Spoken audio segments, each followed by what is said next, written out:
Hey, Natasha here. In this video, we are going to discuss what self-leadership actually means and how to set yourself up for success in your business and ultimately in all areas of your life.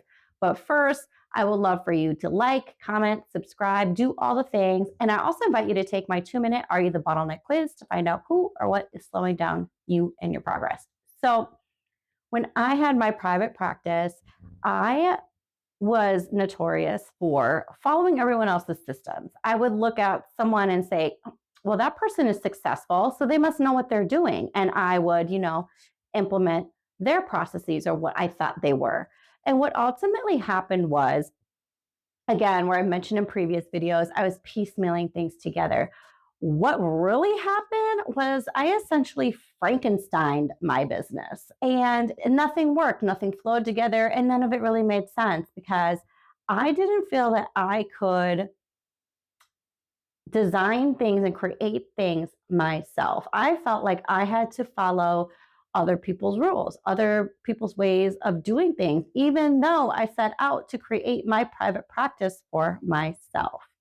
I didn't feel like I had the authority then or knew how to create a foundation to my business. Therefore, it was Frankenstein. So that ultimately led to the crash out of my private practice. So I have some questions I want you to reflect on for yourself as we go dive into the rest of this video.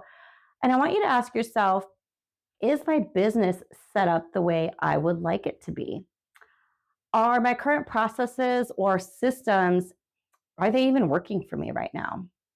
And if they're not working for you, why haven't you made the changes yet? What's holding you back? What's stopping you? So I changed it up a little bit. I will explain my drawings because, I'm not the most artistic person in the whole wide world. But this here is a ladder, and that is going to be key in everything that we're talking about. So I wanted to symbolize it somewhere here on the whiteboard. And of course, these are the areas that we are going to discuss today to keep me on track. Notice I never actually check off the check boxes. I just like them, keeps me organized. Otherwise, I will go off on tangents and these videos will be like 30 minutes long. And I don't want to do that. I want to be respectful of your time and give you the nitty gritty of what you need to know. And the rest that you can find on my website, on my podcast, The Fear Chronicles. So we're going to dive in. I almost didn't add the stick figure, but I really felt like it needed to be there. It's been on most of my videos, and the stick figure is always her. It's us. It's our CEO version of ourselves. So she's here at the bottom of this ladder. So when we talk about self-leadership, the first thing I really want you to hone in on, because at the end of the day, you know yourself best, right? I sure hope so. We're leading ourselves. So what you really need to get granular about is you truly understand yourself. You understand what your strengths are and what your weaknesses are. So what I really want you to do first is literally write this pen to paper. Now I want you to list out all of your strengths, what you're good at. That can be things, all of the things. And then I want you to flip it and what are your weaknesses? What truly are weaknesses for you that you'd love to be improved on? That's what I want you to do first, because that's going to lead into everything else that we're going to talk about today. So what are your strengths? What are your weaknesses? So when I talk about routines, which is next, I want you to keep these things in mind, because when we think of our weaknesses, this is how we are going to lead ourselves using the ladder. These are things we do pretty much every day and or weekly, very frequently. So this is things like, what do we routinely do? How we get up in the morning, if we have a morning routine, which I hope by now you do. And your workout routine, your work routines, if you work from home or at the office, what do those routines look like when we're looking at how we want to optimize or improve or enhance the things that we are doing? So when it comes to making changes, and we're leading ourselves and we want to make changes, I'm looking at this ladder. Now, I'm going to talk very generally because, again, this is going to be different for every person, but I'm going to give you some examples. Some of them are going to be business, and a lot of them are not going to be, because a lot of this is really applicable all the way around, because how you do one thing is how you do everything. So think about things that you would like to improve? Going back to the questions I asked you, what's going on in your business? What is working and what is not working? Because then it again is a mirror of you. So what is not working for you? And this can bleed into things that have nothing to do with work. If it's your follow through, if your weakness is that you feel like you don't have any willpower, or you feel like you don't stick to the things that you say you're going to do, or if you're someone like how I used to operate, was I would commit and overcommit outside of myself and always show up, but then I would lack that commitment when it came to doing things for myself. So for me, that reflected in things like working out, eating healthy, drinking enough water. But you'll see things are going to bleed together. So this isn't solely for your business, but it's going to reflect outwardly into your business. Follow me. So now we think about our routines. If we're talking specifically work, if you're familiar with the Pomodoro technique, I'm going to give you a business example and a personal example to kind of show you how this can be applicable all the way around. So this can help you better implement things.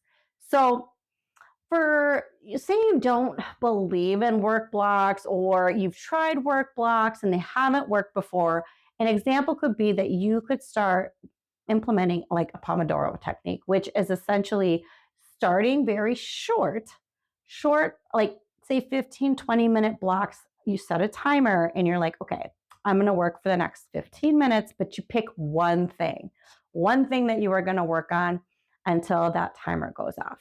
And when that timer goes off, then you take, a 5-minute break.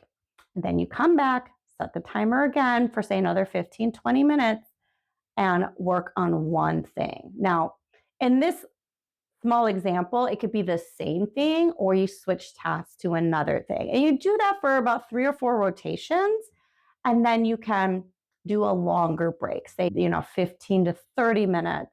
And that's just an example. But the idea is, and where this ladder comes in, is when we are making changes and we want to enhance ourselves, if we're focusing on these weaknesses and we want to make these strengths of ours, and we want to improve to another level as our CEO version of ourselves, the ladder technique is by far what helped me the most, because you think about, you're taking very small incremental steps.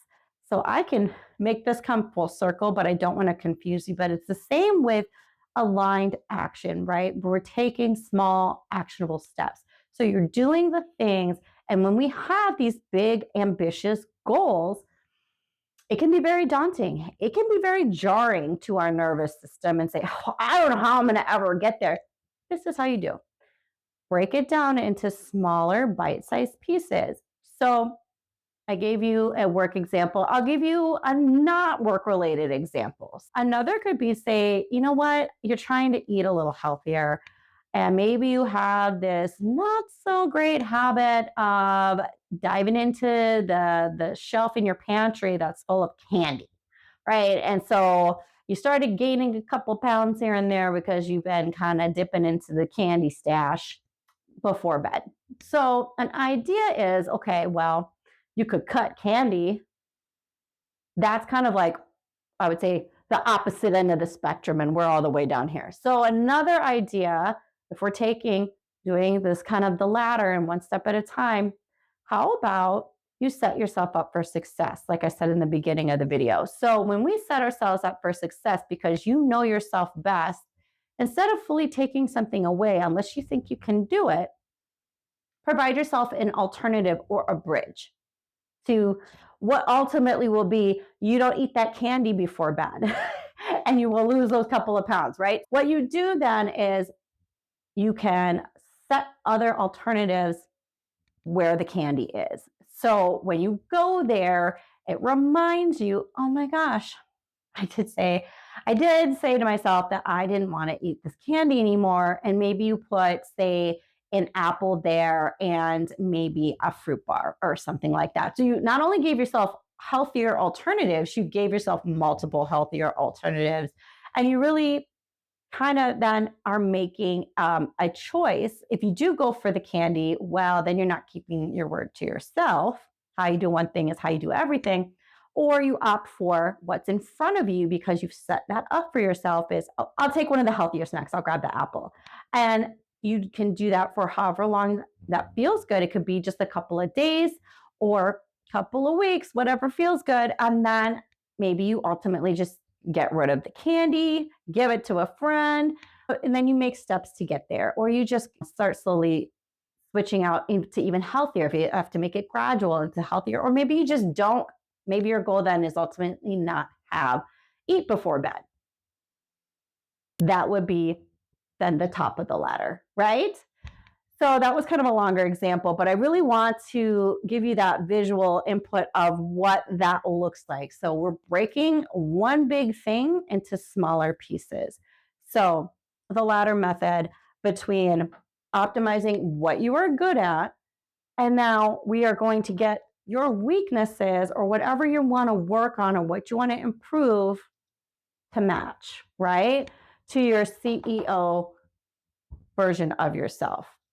This can be, again, applicable in all things. So then I think I can almost not go through a video without talking about your calendar, because your routines are going to be reflected in your calendar. So when we think about leading ourselves, whether it's creating time blocks and then sticking to them, reviewing our calendar as our analytics to tell us what is actually going on and why things are happening or not happening, or why we are where we are, needs to be reflected then in our calendar. So when we think of leading ourselves, what does our calendar look like? What's the feedback that we're getting? What's the feedback in our body? What is it that you want to improve? Do you want to be more using your time more efficiently? Do you want to create more balance in your calendar that reflects more rest? Do you feel like you're not getting enough time for you? Then how do you incrementally get there? And that starts with planning, right? Because if you don't execute, it's because you failed to plan. So you really have to set aside time to plan out. I usually do it by week. I do plan further than that, but when I dedicate that time for planning, it's usually for a week because things change. But you really need to do that in order to set yourself up for success. If you know yourself as well as you do, what is going to help you get there? Planning, and then also where you're planning. So what I mean by that is planning according to your energy. So if you know by 2:00 in the afternoon, you're just kind of tapped out for the day cognitively, don't plan certain meetings or a deep work block in the afternoon. That doesn't make sense, and that doesn't set you up for success. So how can you rearrange your schedule to maximize when you're at your cognitive peak, where you can do more with less time and produce better? How can you adjust your schedule to reflect that, to set yourself up for success? So it's all about you really implementing these cheat codes for yourself. How can you make yourself not fail, right? You know. And for some reason, there's a disconnect, and you almost need this permission slip. And I'm going to give it to you that you can do whatever you want. You can set up your calendar however you want. You can set up your business however you want. You have total creative control, not only of your business, but your entire life. So you take those creative control, the reins, and create that for yourself, knowing how you operate best. And then for those things, again, that you are trying to improve on, let's create and break things down, and using this ladder method to get you to the next incremental step.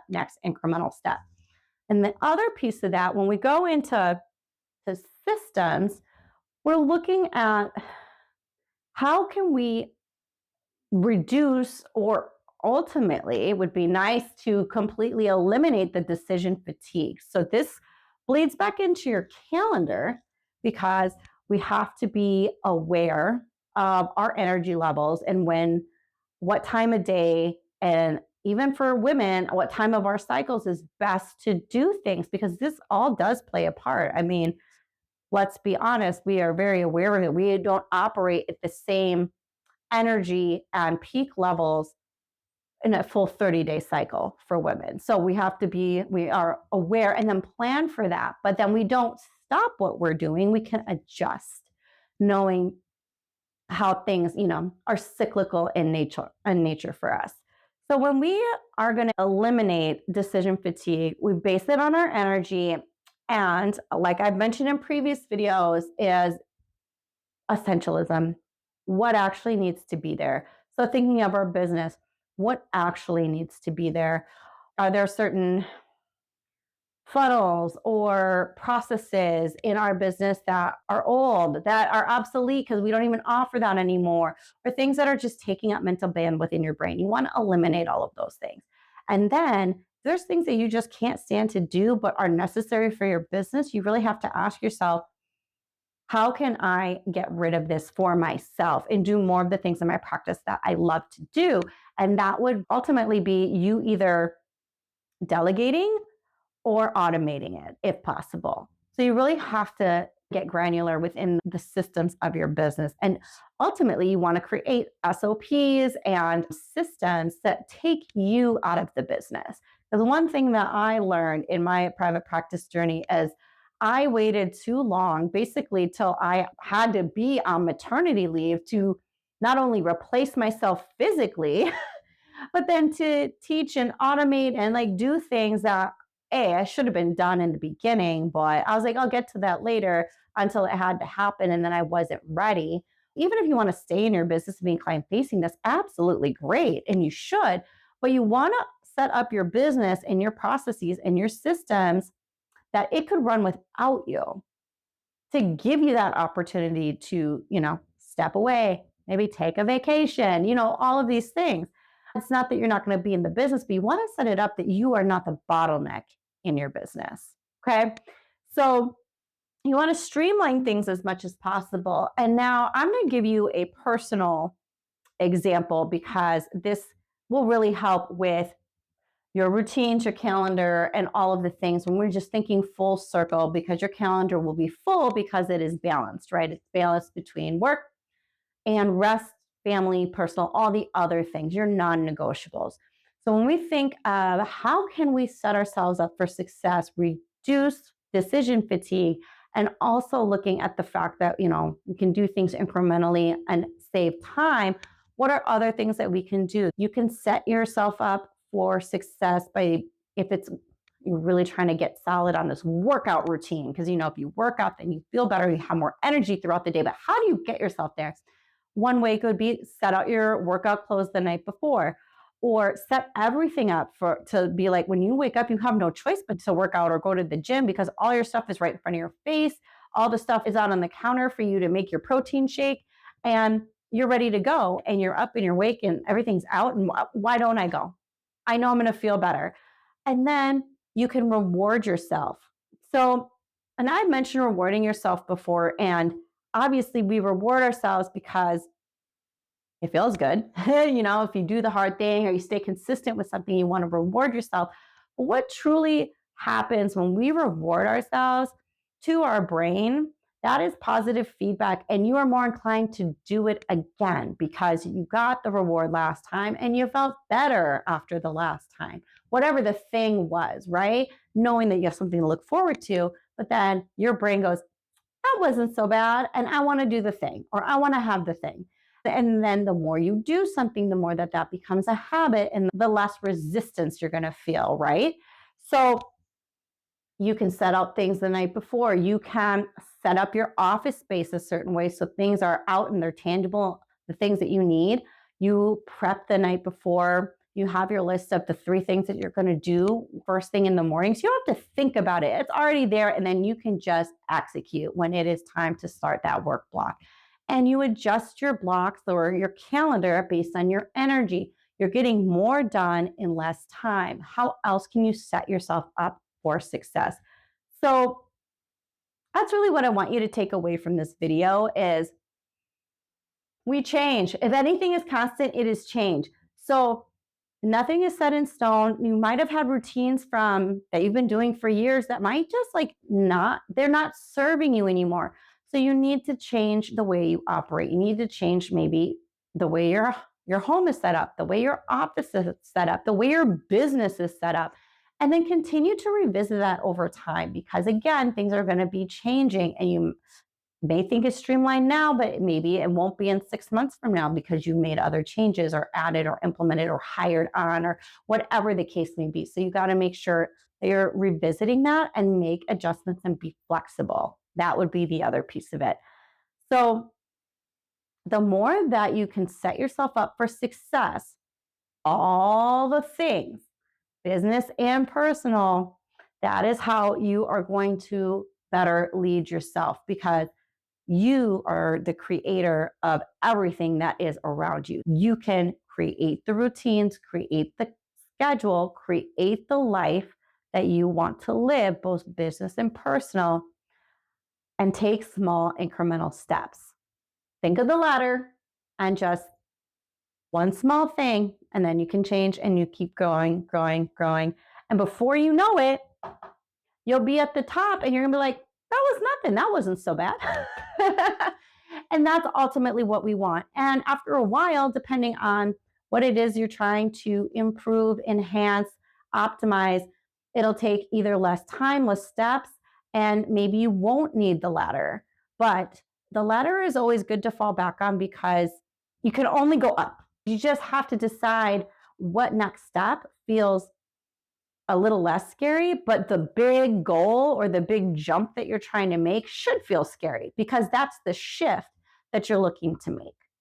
So this video got a little long. I got off on my tangents, even though I wrote on the board, but thank you for being here. Again, like, comment, subscribe, do all the things. You can check out my Fear Chronicles podcast, which is False Evidence Appearing Real, which is all things mindset strategies for your life and your private practice. And I'll see you in the next one.